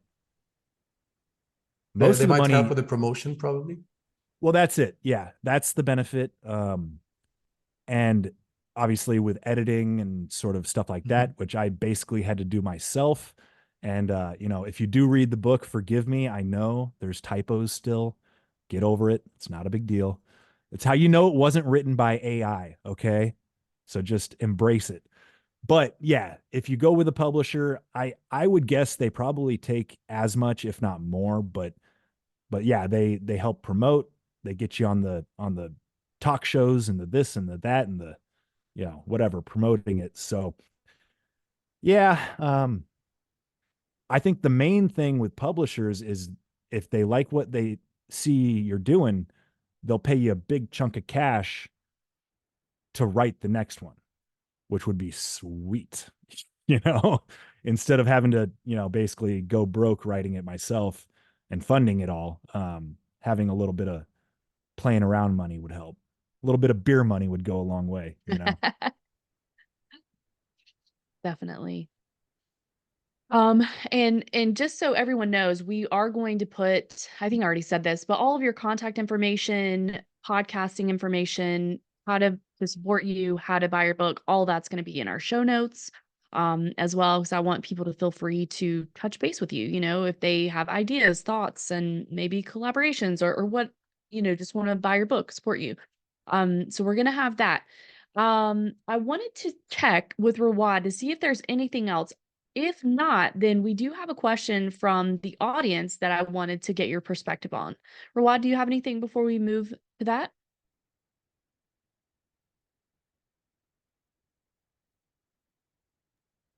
I had a note here about investors. You wanted to get investors on board. Like, do you think that this is or feel that this is the right thing for you? Because they're gonna be asking for something in return. Right. Yeah, it's a tough thing, it's like, well, it's kind of like selling a portion of your own child, first of all, when you're like guarding this little thing that you've created and, it's all yours. And then you're thinking about, selling some of it to someone else. You're giving up some of your power. Um, basically any investors that I would get, I would hope would be of the mindset that it is a long-term investment in a startup company. And as with any startup tech company, um, there's usually no profit for quite a few years.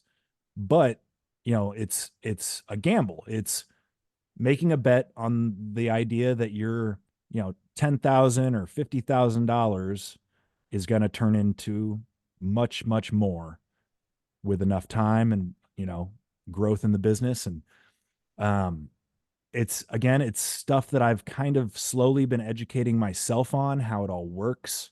But that's how you build a company, unless you're one of these guys that can legitimately, bootstrap it from the bottom, um, which, it might still be possible for me, but I kind of see investors as a potential catalyst to get where I want to go. And frankly, I feel as though the niche is there in the market. People want this service, and there's almost nobody providing it anywhere in the country. So by creating a system that facilitates more people to do what I've been doing, my hope would be that it would take off, because it's unique and it's something that's becoming trendy. Like, clearly, at least from what I can tell, people are getting back into home gardens. So might as well try to capitalize it, while the strike while the iron's hot, right? Yeah. Let's make hay while the sun shines. I feel like the time for gardening is now. So I don't want to wait another 10 years. I want to get this thing freaking going. Have you considered crowdfunding or getting a loan? I have. Loans are scary because you have to pay them back. Like I said, an investment's more of a gamble. Um, they're investing knowing there's the possibility of never seeing any money back. Yeah. A bank, on the other hand, they're gonna get their damn money, you know. So there's that. Crowdfunding, I've thought about it, and it would work perhaps if I had more reach. Again, the interconnectedness of everything that I'm doing. Um, if I can expand my audience, then things like crowdfunding become more feasible. But right now, I just don't think I have the reach. So, Have you there's, heard of yeah, the website Permies? yeah, PER. yeah, Yeah, they Permies. do this kind of stuff. I might be mistaken, but I've seen many people launch their products there, and they crowdfund as well. Well, maybe I should look into that. Because there's no reason to say you can't do a little bit of both, right? Yeah, exactly. So, yeah, that's not a bad idea. I didn't realize Permies had their own crowdfunding, because I'm like, Indiegogo or Give Send Go or GoFundMe or whatever. I'm like, yeah, I could put it out there, but like, I would need it to be more targeted towards the type of folks who are into this kind of stuff. So Permies.com, that is tickling my interest for sure. Yeah, at least they have the audience. I'm not sure if they have the platform to collect the funds, but at least to leverage their audience. Yeah, you could at least announce it there. Yeah, I see what you're saying. Gotcha. No, that's a good idea. Yeah. And I mean, it's not like there's anything to lose. So might be worth a shot.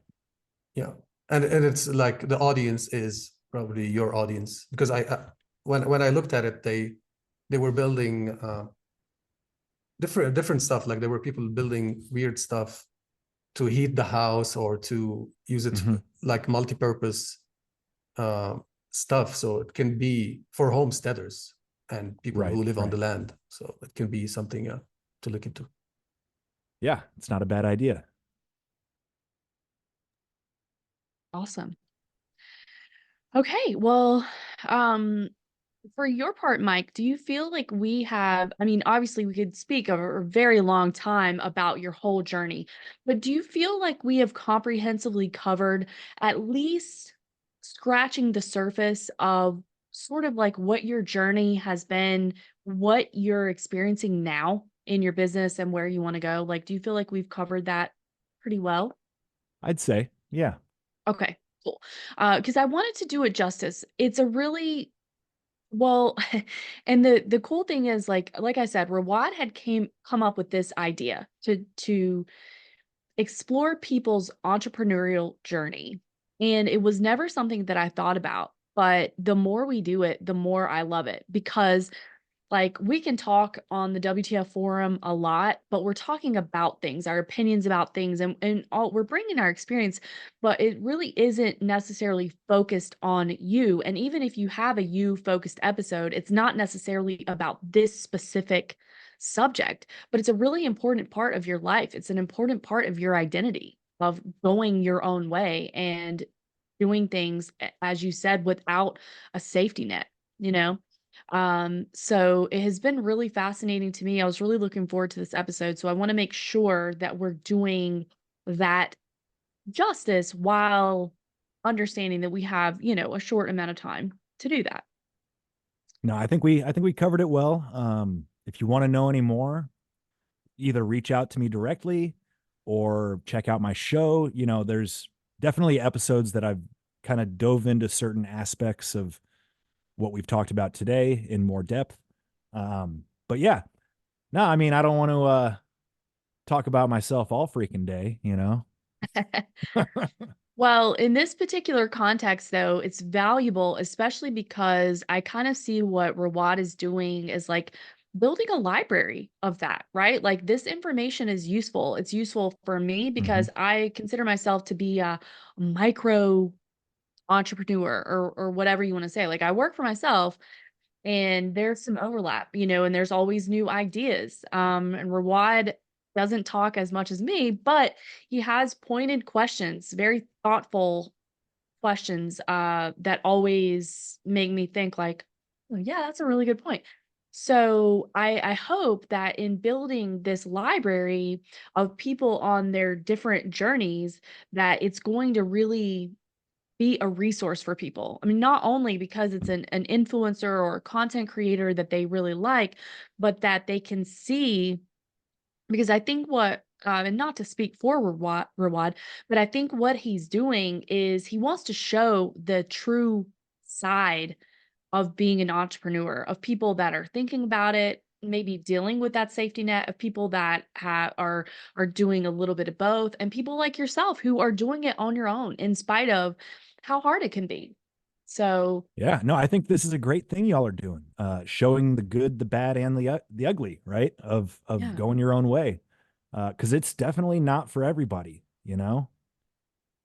But I think if you've got that inkling, if you've got that independent spirit, you can start with a side hustle. I actually think building backyard gardens would be a great side hustle as long as you keep your clients to a reasonable number. And like this easy peasy model, you could do it one day a week if you wanted to just make a little extra money. um, there's a million things like that you could do. So you could always put your toe in the water without like cutting the umbilical cord of your regular job, you know, all at once. um, but yeah, you know I tend to be attracted to people, in a sort of friendship personality type of way, not sexually or whatever, but people that do their own shit, that do interesting stuff and do it unapologetically and like find their niche. There's a million niches. Again, that's an ecological term that we have applied towards the economy. I mean, just the language shows the connection. The economy exists within the ecosphere. Like it behaves as an ecosystem. There's almost no difference except for the fact that well, the government kind of throws a monkey wrench into the works, but they do that with the environment too. So, Yep. I guess either way you slice it. But yeah, Yeah. so did you had one more question for me, right? Yeah, so we have a question from the audience, and basically, she's saying that she has a problem with the Uber app approach that you had talked about because we know that Uber is devaluing humans and their contributions, pitting people against each other in an endless race to the bottom when it comes to price, cost, value. So he wants to be Mm-hmm. valued for his services, but is he ready to basically screw your collaborators? So and I don't think that's you, but I think it's an interesting question, right? And Yeah. basically, so how do you maintain dignity and value your humans in that type of approach? Well, so it's that's a really, really good question. The only reason I say Uber for gardening is because it's the simplest way to put it, but it's more than that. Um, and the key difference, the reason Uber got in big, big trouble, they were calling their people, independent contractors, but they set the prices, which is it's an inherent inconsistency. You are not independent if someone else sets the price. So they got a pretty big lawsuit levied against them for that reason. And I can't remember exactly how that shook out, but I think they had to switch to basically treating their people as W-2 employees instead of 1099 contractors. I'm not sure if that's how it worked out, but that was kind of the implication.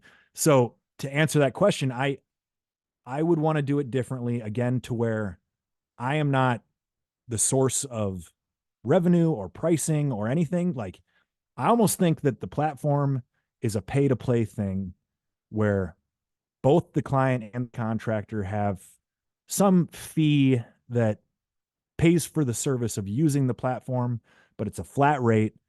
And any business done between the client and the contractor is between the client and the contractor.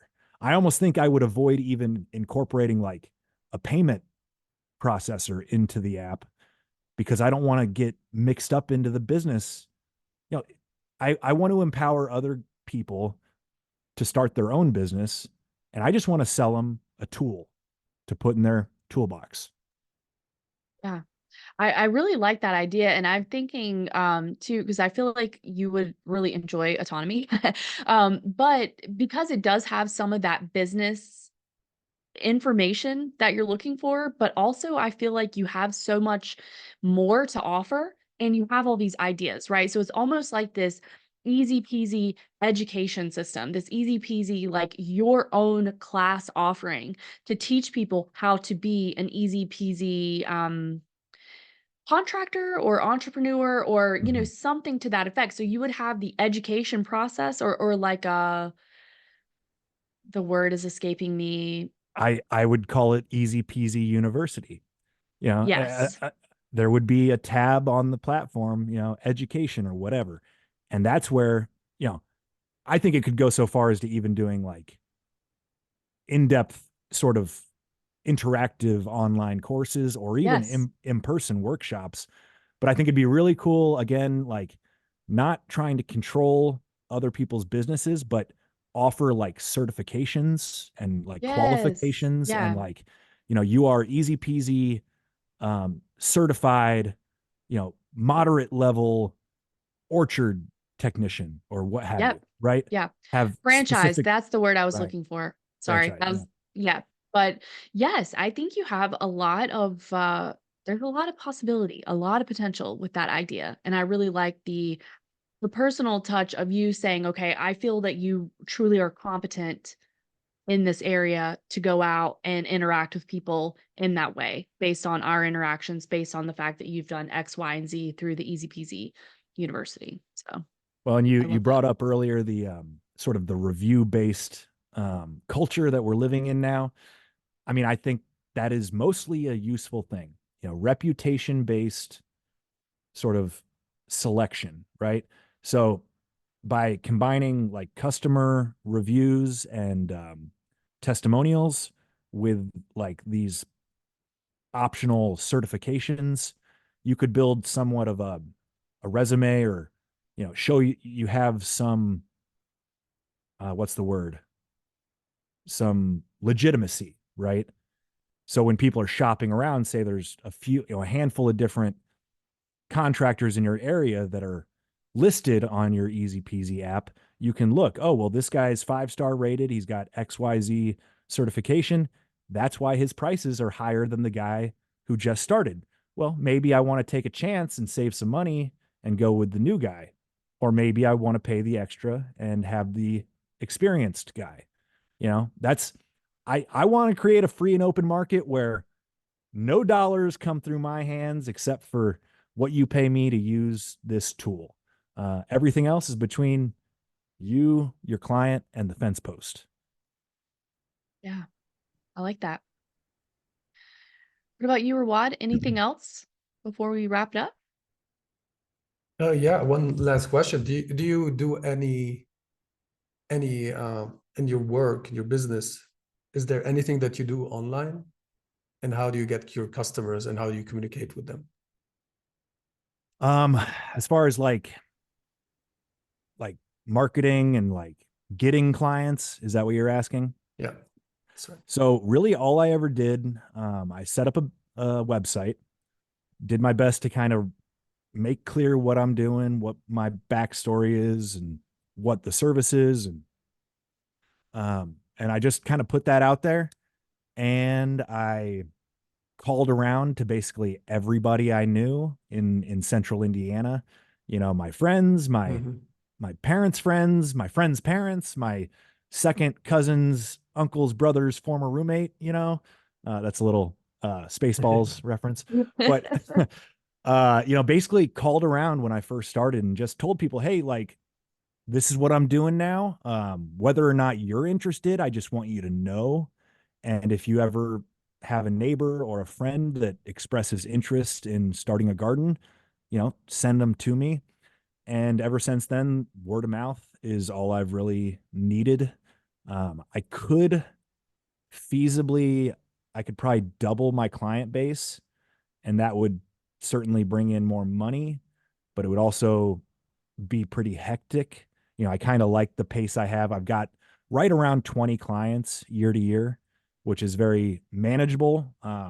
Again, I'm prone to getting overwhelmed. So I try to, you know, I'd rather provide a good service for a handful of folks than a shitty service to a lot of folks. Um, so again, that's kind of a balancing act, but yeah, no, I really haven't done any marketing. Like I said, I'm terrible at self promotion. If I'm going to market anything, it's going to be the podcast and the book, because I see those as having more potential for, I don't know, I guess exponential growth versus, you know, what I'm doing right now is very localized. And again, I'm very wary of expanding in a certain way as far as hiring workers to do the physical job. Like that's just a whole can of worms. So I almost want to bypass that altogether. Um, but yeah, that's the gist of it, I guess. Until you have the app up or the Yeah, platform up and yeah. running. That's what I mean by bypassing, you Hmm. know, never trying to build 100-man business that is based in Indianapolis, but you know, kind of jump to the next thing and set up this platform. So I know it's all a little pie in the sky and it sounds complicated, but in my mind it's very simple. And like I said, there's a need. And wherever there's a need in the market, there's opportunity. Yeah, well, good luck with that.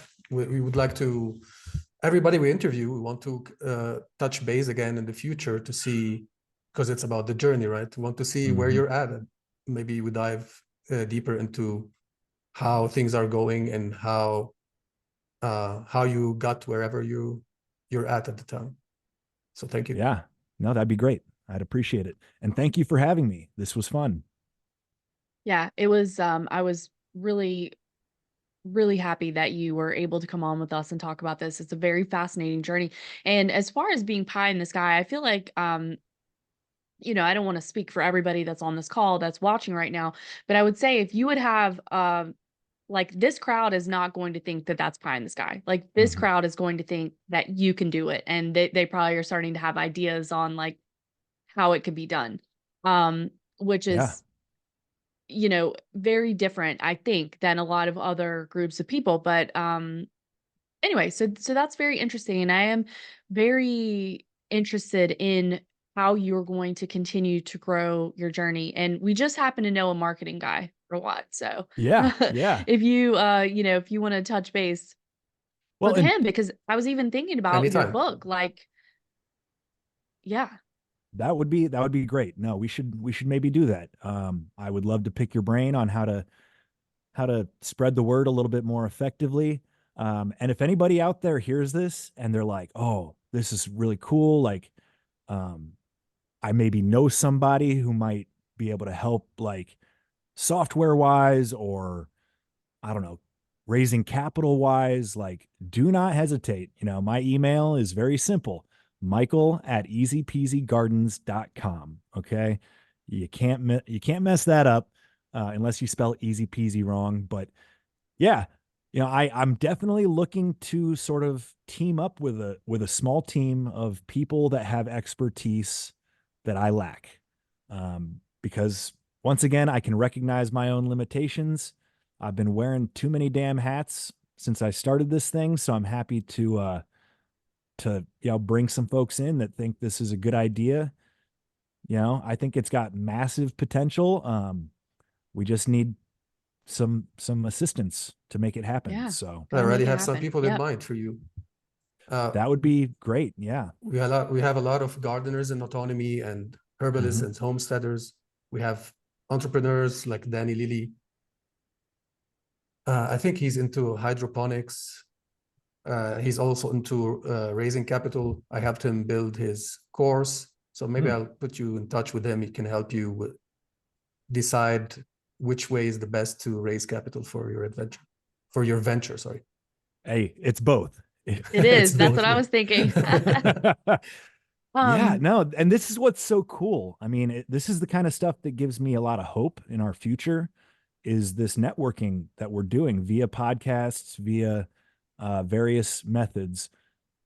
I see this really cool interconnected network of badass MFers that could mutually benefit one another in a variety of ways. So all it takes is making those connections and actually following up on it. yep, 100%. So that's awesome. Now, Mike, like I said, I'm putting everything in the show notes, but I do want to have you tell people where they can find you. Yeah, probably the easiest way is easypeasygardens.com. Go to the contact form and send me a message through that. I actually tend to see those better than a direct email.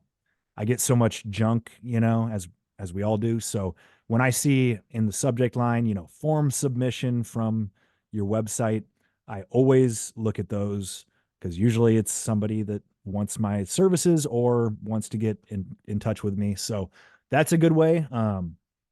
Yeah, I mean, you can find me on all the podcatchers, Easy Peasy Podcast, the books on Amazon, and yeah, that's about it.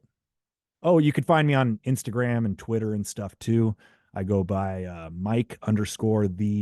Mike_the_Polymath. All right. And I guess Awesome. if I can say one last thing, because I bet you there's a listener or two out there that say, "What the heck's a polymath?" It sounds kind of pretentious, but it's someone with diverse skills and knowledge who can solve complex problems. And that's what I think we should all kind of try to be. Traditionally speaking, people think of polymaths as like Leonardo da Vinci and Michelangelo and these like great Renaissance men. But we're going through a new Renaissance. Okay. You don't have to paint the ceiling of the Sistine Chapel to be a polymath.